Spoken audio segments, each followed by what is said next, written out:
নমস্কার বন্ধুরা, আজকে আমি বানাচ্ছি চিকেন কষা। চিকেন কষার জন্য চিকেনটা নিয়ে নিয়েছি। তো এখন মশলাটা নিচ্ছি। এই যে একটু আদা, এই যে রসুন আর ২-৩টে কাঁচা লঙ্কা, একটা পেঁয়াজ। এটা এখন পেস্ট করে নিব।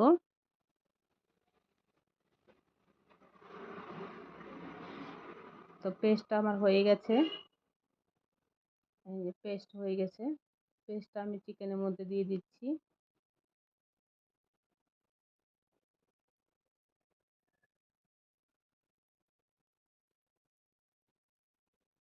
পেস্টটা দিয়ে দিয়েছি। এবার মশলা দেব। লবণ দিচ্ছি, হলুদ, লঙ্কার গুঁড়ো, ধনিয়ার গুঁড়ো, জিরার গুঁড়ো, একটু সরষের তেল দিব। তো সরষের তেলটা দিয়ে এখন একটু ভালো করে মেখে নিই।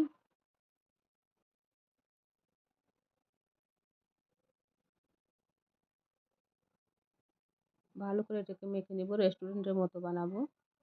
এই যে দই ফেটে রেখেছিলাম, তাই দইটা দিয়ে দিচ্ছি। একদম রেস্টুরেন্টের মতো টেস্ট হবে এটা খেতে।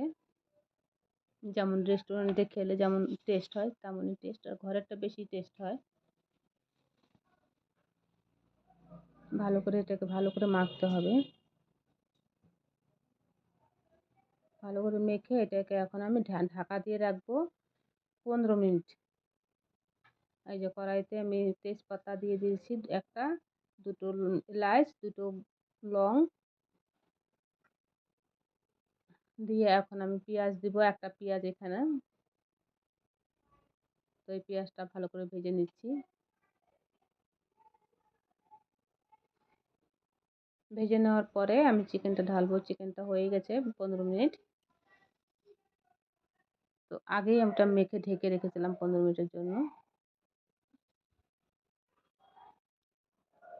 তো এই যে হয়ে গেছে 15 মিনিট। এটা আমি এখন দিচ্ছি কড়াইতে।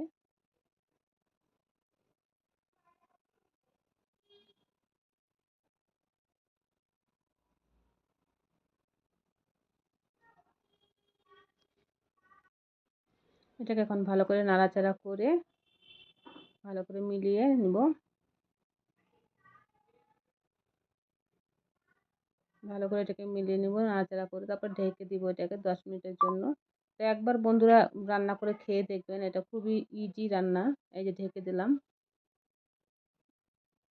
আর কষাটার টেস্টও হয় অনেক।